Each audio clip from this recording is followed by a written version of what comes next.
Բարև ձեզ, Շանթ Գյումրիի եթերում լրատվության ժամ է, այսօր հուլիսի 24-ն է, օրն ուրբաթ։ Բարգավաճ Հայաստան կուսակցության առաջնորդ Գագիկ Ծառուկյանի հարցաքննությունը շարունակվում է։ Ծառուկյանին քննչական կոմիտե են տարել ոստիկանների ուղեկցությամբ, իսկ շենքի մոտ դարձյալ նրան դիմավորել են աջակիցները։ Հիշեցնենք, որ կալանավորված Ծառուկյանը մեղադրվում է առանձնապես խոշոր չափերով խարդախություն կատարելու եւ փողերի լվացման մեջ։ Ըստ պաշտոնական հաղորդագրության Գագիկ Ծառուկյանը կազմակերպել եւ ղեկավարել է հանցավոր խումբ, որը Իրան-Հայաստան լոգիստիկ կապեր ստեղծելու պատրվակով խաբեությամբ ու փաստաթղթեր կեղծելով իրանական ընկերություններից հափշտակել է 52 միավոր տրանսպորտ, տեխնիկա եւ ապրանքներ, պատճառելով շուրջ 22 միլիոն դոլարի վնաս։ Մինչդեռ Ծառուկյանի փաստաբանները պնդում են, որ իրանցիներն են պարտք Բարգավաճ Հայաստան կուսակցության առաջնորդին։ Ռոսսելխոզնադզորը հուլիսի 27-ից կսահմանափակի Հայաստանից կաթնամթերքի ներմուծումը։ Գերատեսչությունը հաղորդել է, որ հուլիսի 14-ից 21-ը բուսասանիտարական հսկողության դաշնային ծառայության մասնագետները ստուգումներ են անցկացրել նախկինում անասնաբուժական ծառայության երաշխիքներով բացված եւ իրենց արտադրանքը Ռուսաստան մատակարարող հայկական կաթնամթերքի վերամշակման գործարաններում։ Մինչ օրս Հայաստանը չի ստեղծել համակարգ արտադրության մեջ օգտագործվող կաթի կամ այլ կաթնամթերքի հումքի ծագումը եւ անվտանգությունը հաստատելու համար։ Սա հատկապես վերաբերում է այն անձանց կաթի վերամշակմանը, ովքեր չեն կարող երաշխավորել մատակարարվող արտադրանքի անվտանգությունը։ Ավելին, ուշադրություն պետք է դարձնել լաբորատոր հարմարություններին։ Հաշվի առնելով հայտնաբերված խախտումները, Ռոսսելխոզնադզորը միջոցներ է ձեռնարկել կանխելու հատկապես վտանգավոր վարակների ներմուծումը Ռուսաստան եւ անվտանգ չէ կաթնամթերքի վաճառքը ներքին շուկայում։ Սա եւս մեկ անգամ հաստատում է, որ Հայաստանը չի կարողանում վերահսկել գյուղատնտեսական արտադրողներին, մասամբ 2019 թվականի կառավարության բարեփոխման հետևանքների պատճառով, հայտարարել է Ռոսսելխոզնադզորը։ Արագ փչացող ապրանքներից մինչև եվրոպական շուկայի պահանջներ, ինչպես են հայ մասնագետները ծանոթանում Եվրամիության լավագույն փորձին եւ ինչ կարող է դա փոխել արտահանման ոլորտում։ Մանրամասները ռեպորտաժում։ Եվրոպական շուկա մտնելը միայն որակյալ ապրանք ունենալը չէ, երբեմն որոշիչ է այն, թե քանի ժամում է ապրանքը հասնում սահման, ինչ ջերմաստիճանում է պահվում եւ արդյոք մինչեւ վերջ պահպանվում է դրա անվտանգության պահանջները։ Այսօր հենց այդ ճանապարհն էին ուսումնասիրում հայ եւ իտալացի մասնագետները։ Խոսքը արագ փչացող ապրանքների, մրգի, բանջարեղենի, ձկնամթերքի եւ անգամ թարմ ծաղիկների մասին է, որոնք եվրոպական շուկայում մրցունակ լինելու համար պետք է համապատասխանեն Եվրամիության պահանջներին։ Շուկաների դիվերսիֆիկացումը ցանկացած պարագայում շատ կարևոր է եւ այժմ մենք գնում ենք այդ ուղղությամբ ու ուղղություններից մեկը դեպի ԵՄ է։ Պարզվում է նույնիսկ Եվրամիության ներսում միասնական կանոնները բավարար չեն, յուրաքանչյուր երկիր կարող է ունենալ նաեւ իր լրացուցիչ պահանջները, իսկ արտահանողը պետք է պատրաստ լինի դրանցից յուրաքանչյուրին, որոնք կարող են տարբերվել ԵՄ մի երկիրը մյուս երկրից, դա մի փոքր մեր համար դժվարություն է ստեղծելու, բայց կարծում եմ դա էլ կհաղթահարենք։ Հայ եւ իտալացի մասնագետները քննարկել են սառնարանային շղթայի պահպանումը, լոգիստիկան, մաքսային ընթացակարգերի արագացումը, ապրանքների փոխանակման մեթոդները եւ հետբերքահավաքային կառավարումը։ Այն ամենը, ինչ թույլ է տալիս նվազեցնել կորուստներն ու սննդային վատնումը։ Նիկոյանի խոսքով փորձագետների հետ հանդիպումն ավարտելուց հետո պատրաստվում են ուսումնասիրել հայ արտադրողների ապրանքները, գույքագրելու համար, որ արտադրողների ապրանքներն են համապատասխանում Եվրամիության պահանջներին։ Ոչ բոլոր արտադրողներն են որոնց արտադրանքը կարող է համապատասխանել ԵՄ պահանջներին, որովհետև տեսեք, մարդիկ մինչև հիմա իրենց արտադրական process-ը կազմակերպել են ԵԱՏՄ շուկային համապատասխան։ Հիմա, երբ որ շուկան փոխվում է, այստեղ արդեն լրացուցիչ ստուգումների անհրաժեշտություն կա։ Այդ ստուգումների արդյունքում պետք է պարզվի, արդյոք կհամապատասխանի ԵՄ պահանջներին, թե ոչ։ Իտալացի փորձագետներն էլ ասում են, որ Հայաստանում արդեն նկատել են եվրոպական չափանիշներին համապատասխանող տնտեսություններ, ժամանակակից ջերմոցներ, բարձր տեխնոլոգիական ձկնաբուծություններ եւ զարգացող պտղաբուծություն, բայց դա դեռ ճանապարհի սկիզբն է։ Սա տայեք շրջանակներում առաջին այսպիսի պրոյեկտն է ագրոտեխնիկական, բայց առաջին պրոյեկտը չի Եվրամիության շրջանակներում Հայաստանում իրականացվող։ Պարզապես պետք է ասեմ, որ Հայաստանը հիմա գտնվում է շատ լավ տեխնիկապես հագեցած եւ արտասահմանյան ներդրումներ արած վիճակում։ Իսկ ինչ է պետք անել, որպեսզի հայկական արտադրանքն ավելի վստահ մտնի եվրոպական շուկա։ Պատասխանը ըստ եվրոպացի մասնագետների սկսվում է ոչ թե սահմանին, այլ արտադրամասում ու դաշտում։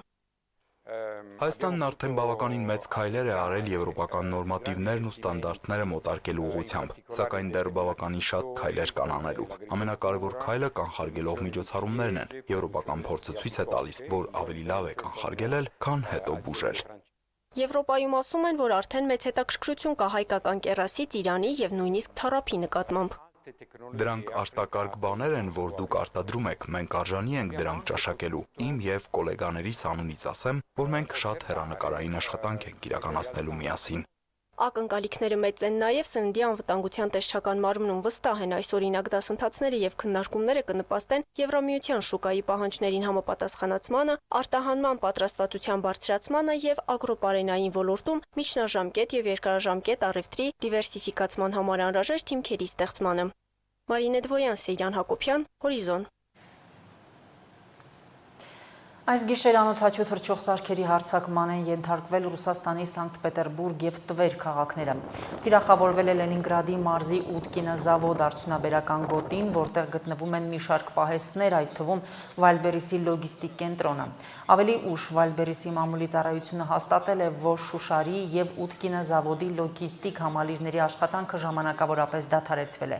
Վերջին օրերին սա Վալբերիսի պահեստներին հարվածելու արդեն երրորդ խոշոր դեպքն է։ Ուկրաինական կողմը պնդում է, որ ընկերության լոգիստիկ կենտրոնները ներգրաված են ռուսական բանակի մատակարարումների շղթաներում։ Լենինգրադի մարզի նահանգապետ Ալեքսանդր Դրոզդենկոին տեղեկացրել է նաև, որ Սանկտ Պետերբուրգի մարզի տարածքում խոցվել է 50 անօդաչու թռչող սարք։ Հարձակումների պատճառով Սանկտ Պետերբուրգի Պուլկովը օդանավակայանը որոշ ժամանակ դադարեցրել է ինքնաթիռների ընդունումն ու թռիչքների իրականացումը։ Տվերում գիշերային հարձակումից հետո բռնկված հրդեհի մասին հայտնել է նաև Աստրալ լրատվամիջոցը։ Տեղական իշխանությունները դեռևս պաշտոնապես չեն մեկնաբանել այդ տեղեկությունը։ Պարսից ծոցում պատերազմը նոր երանգ է ստանում, դա են վկայում վերջին օրերին Իրանի աջակցությունը վայելող հութիների գործողությունները։ Նրանք օրեր առաջ էմբարգո սահմանեցին ԱՄՆ դաշնակից համարվող Սաուդյան Արաբիայի դեմ, խոցելով Սաուդյան երկու նավեր։ Միացյալ Նահանգների նախագահ Դոնալդ Թրամփը սպառնացել է զինյալների կողմից հետագա հարձակումների դեպքում պատասխանատվության կենթարկի Իրանին։ Սա այն դեպքում, երբ ԱՄՆ ներկայացուցիչների պալատը իր ընդունած նոր բանաձևով պահանջում է Թրամփից դադարեցնել Իրանի դեմ պատերազմը։ Այս կադրերը համացանցում հայտնվեցին այն բանից հետո, երբ հայտնի դարձավ, որ Եմենի հութիները, որոնք վայելում են Իրանի աջակցությունը, Կարմիր ծովում հարված են հասցրել Սաուդյան երկու նավթատար տանկերների։ Սա առաջին նման հարձակումն է այն բանից հետո, երբ հութիները օրեր առաջ հայտարարեցին Սաուդյան Արաբիայի դեմ ծովային շրջափակման մասին։ Եմենի զինուժը հաջող ռազմական օպերացիա է իրականացրել թիրախավորելով Սաուդյան երկու տանկերների, որոնք խախտել էին Կարմիր ծովում սահմանված էմբարգոն։ Իրանին աջակցող հութիների եւ Մերձավոր Արևելքում Միացյալ Նահանգների գլխավոր դաշնակից Սաուդյան Արաբիայի միջև ամեն ինչ սրվեց օրեր առաջ։ Հուլիսի 13-ին հութիները հայտարարեցին, որ Սաուդյան Արաբիան հարվածել է Սանայի միջազգային օդանավակայանին, փորձելով խոչընդոտել Թեհրանից ժամանող ինքնաթիռի վայրեջքը։ Դրանից հետո նրանք հայտարարեցին, որ ավարտված է մի քանի տարի տևած հարաբերական անդորը եւ հրթիռներով ու անօդաչու թռչող սարքերով հարվածեցին Սաուդյան Արաբիայի Աբհա օդանավակայանին։ Դրանից հետո էլ էմբարգո սահմանվեց Կարմիր ծովում։ Ավելին, հութիները սպառնում են փակել Բաբ-էլ-Մանդեբ նեղուցը, որը Կարմիր ծովը կապում է Հնդկական օվկիանոսին։ Եվ այստեղով է իրականացվում համաշխարհային առևտրի 12%-ը, նաև կոնտեյներների փոխադրումների զգալի մասը։ Հատկապես Հորմուզի նեղուցով բեռնափոխադրումների խաթարումից հետո առավել կարևորվում է Բաբ-էլ-Մանդեբը։ Բայց արդեն իսկ դրա շուրջ առաջացած լարման ֆոնին նախորդ օրերին մի քանի նավեր շրջանցել են այդ ուղին, հութիների կողմից հնարավոր թիրախավորումից խուսափելու համար։ Reuters գործակալությունը հղում անելով իրանական ու եմենական աղբյուրների հայտնել էր, որ մինչ հութիների կողմից էմբարգոյի հայտարարումը Իրանից Եմեն էին տեղափոխվել Հեղափոխության պահապանների կորպուսի հրամանատարներ, ռազմական խորհրդականներ, հրթիռների եւ անօդաչու թռչող սարքերի հետ կապված սարքավորումներ։ Սակայն հութիները հերքել են այդ տեղեկությունը։ Այդուհանդերձ Սաուդյան նավերի թիրախավորումից հետո դրան կտրուկ արձագանքեց Միացյալ Նահանգների նախագահը, սպառնալով, որ հութիների գործողությունների համար Միացյալ Նահանգները կպատժի Իրանին։ Եթե նրանք կրկին նման քայլի դիմեն, Միացյալ Նահանգները պատասխանատվության կենթարկի Իրանին, քանի որ հութիները Իրանի պրոքսի ուժն են եւ իհարկե հենց հութիների նկատմամբ, որոնք ինձ մեծապես հիասթափեցրել են, կկիրառվեն լուրջ ռազմական պատժամիջոցներ։ Աքսիոս պարբերականն էլ հղում անելով Թրամփին գրել է, որ դիտարկում է Իրանի դեմ լայնամասշտաբ ռազմական գործողությունները վերսկսելու հնարավորությունը, նշելով նրանք դեռ բավականաչափ ցավ չեն ստացել։ բառացի մեջ բերել է Axios-ը։ Թրամփին արձագանքել է Իրանի արտաքին գործերի նախարար Աբբաս Արաղչին։ Միացյալ Նահանգների վարչակազմում փոխզիջումների գնացած անձինք գլուխները թաքցնում են ավազի մեջ, նրանք անտեսում են իրական իրավիճակը տեղում եւ կարծես կենտրոնացած են միայն 2028 թվականի վրա։ Այն անմիտ ագրեսիվ քաղաքականությունը, որը նրանք պաշտպանում են, միայն կհանգեցնի նրան, որ Միացյալ Նահանգների նախագահը ավելի բարձր գին կվճարի այն գործարքի համար, որին նա փորձում է հասնել։ Միացյալ Նահանգների նախագահը նաև հայտարարել է, որ նավերին հասցված վնասը կփոխհատուցվի իրանական գումարներով, նկատի առնելով իրանական սառեցված ակտիվները։ Արաղչին մեկ այլ գրառմամբ անդրադարձել է նաև դրան։ Մեկ այլ երկրի ակտիվների բռնագրավումը որևէ կապ չունեցող ապագա պահանջների դիմաց վճարելու համար վտանգավոր եւ պայթյունավտանգ նախադեպ է։ Նրանք, ովքեր ողջունում են կամ շահույթ են ստանում նման միջոցներից, պետք է հիշեն, երբ կառավարությունները նորմալացնում են բռնագրավման պրակտիկան, այլևս ոչ մեկի ակտիվները ապահով չեն։ Դրան հաջորդող քաոսը չի լինի ոչ գեղեցիկ, ոչ խաղաղ։ Պարսից ծոցում հակամարտության սրման ու հատկապես նավթատարների թիրախավորումից հետո նավթի գնի աճ է գրանցվել։ Հուլիսի 23-ին Brent տեսակի նավթի 1 բարելը արժեցել է $98, ինչը 5%-ով ավելին է նախորդ օրվա ցուցանիշից։ Իսկ նավթի գնի բարձրացումը ամբողջ աշխարհում խթանում է գնաճը։ Reuters գործակալությունը նկատում է, որ սա նոյեմբերին կայանալի կոնգրեսի ընտրություններից առաջ ճնշման տակ է դնում Թրամփի հանրապետական կուսակիցներին։ Թերևս նաև դա է պատճառը, որ հանրապետականների կողմից վերահսկվող Միացյալ Նահանգների ներկայացուցիչների պալատը հինգշաբթի օրը պաշտպանեց մի օրենսդրական նախաձեռնություն, որը կոչ է անում Թրամփին դադարեցնել Միացյալ Նահանգների ռազմական գործողությունները Իրանի դեմ։ Սա կոնգրեսի հերթական քննադատական արձագանքն էր, քանի որ Միացյալ Նահանգների սահմանադրությամբ հենց կոնգրեսն ունի պատերազմ հայտարարելու բացառիկ իրավասություն։ Բայց այս բանաձևը թերևս խորհրդանշական բնույթ ունի։ Վերջին ամիսներին ընդունված նմանատիպ մի քանի բանաձևեր չեն հանգեցրել պատերազմի դադարեցմանը։ Ընդամենը մի քանի ժամ անց էլ, ի տարբերություն ներկայացուցիչների պալատի, Սենատը դեմ քվեարկեց նմանատիպ մի նախաձեռնության։ Քրիստինե Ալագուլյան, Հորիզոն։ Պարսից ծոցում իրավիճակը Իրանի արտաքին գործերի նախարար Աբբաս Արաղչին քննարկել է Ռուսաստանի արտաքին գործերի նախարար Սերգեյ Լավրովի հետ։ Նրանք երկուսն էլ Ղրղստանում են մասնակցելու Շանհայի համագործակցության կազմակերպության անդամ երկրների արտգործնախարարների հանդիպմանը։ Ռուսաստանի արտաքին գործերի նախարարության տարածած հաղորդագրության համաձայն ռուսական կողմը շեշտել է ռազմական գործողությունները դադարեցնելու վերաբերյալ արագ եւ կայուն համաձայնությունների հասնելու կարեւորությունը։ Տարածաշրջանում կայունության, անվտանգության եւ անարգել նավագնացության վերականգնման նպատակով։ Պենտագոնը Միացյալ Նահանգների ազգային անվտանգության համար սպառնալիք է ճանաչել Ռուսաստանի, Իրանում եւ Չինաստանում գործող մոտ 130 հաստատություն։ Ռազմական գերատեսչությունը հրապարակել է արտասահմանյան հաստատությունների թարմացված ցուցակը, որոնք ըստ ԱՄՆ ռազմական գերատեսչության խնդրահարույց գործունեությամբ են զբաղվում եւ սպառնալիք են Միացյալ Նահանգների համար։ Ցուցակում ընդգրկվել են Չինաստանում, Ռուսաստանում եւ Իրանում գործող ակադեմիական եւ հետազոտական կազմակերպություններ։ Այդ ցանկում հրապարակվածներից ավելի քան 30-ը Ռուսաստանի կրթական եւ գիտական հաստատություններ են, որոնց թվում Մոսկվայի Լոմոնոսովի անվան պետհամալսարանը, տնտեսագիտության բարձրագույն դպրոցը, Մոսկվայի Բաումանի անվան պետական տեխնիկական համալսարանը, Մոսկվայի ավիացիոն ինստիտուտը։ Հրդեհների պատճառով Իսպանիայում արտակարգ դրություն է հայտարարվել։ Կառավարությունը նման որոշում է կայացրել այն բանից հետո, երբ անտարային հրդեհները ընդգրկել են Մադրիդի մերձակայքն ու հարևան Ավիլա նահանգի բնակավայրերը։ Ավելի քան 10,000 մարդ է տարհանվել։ Հրշեջները պայքարում են հրդեհները վերահսկողության տակ վերցնելու համար։ Ներքին գործերի նախարարությունը հայտնել է, որ հրդեհ է բռնկվել միաժամանակ մի քանի օջախում։ Չորային եղանակը բարդացնում է հրդեհաշիջման եւ բնակչության պաշտպանության աշխատանքները։ Վերջին տարիների ամենախոշոր անտառային հրդեհները մոլեգնում են նաև Ֆրանսիայում։ Ամենածանր իրավիճակը ստեղծվել է Բորդոյի մերձակայքում եւ Արկաշոնի ծոցի շրջակայքում։ Հրդեհի տարածման վայրերից ավելի քան 60,000 մարդ է տարհանվել, այդ թվում հազարավոր զբոսաշրջիկներ։ Հրդեհը ոչնչացրել է ավելի քան 10,000 հեկտար անտառ եւ բուսականություն։ Վնասվել են տասնյակ բնակելի տներ։ Կրակի դեմ պայքարում ներգրաված են շուրջ 800 հրշեջ, ինչպես նաև ջրատար ինքնաթիռներ եւ ուղաթիռներ։ Ֆրանսիայի կառավարությունը դիմել է Եվրամիության քաղաքացիական պաշտպանության մեխանիզմին եւ մի շարք եվրոպական երկրներ արդեն օգնություն են ուղարկել հրշեջ ավիացիա։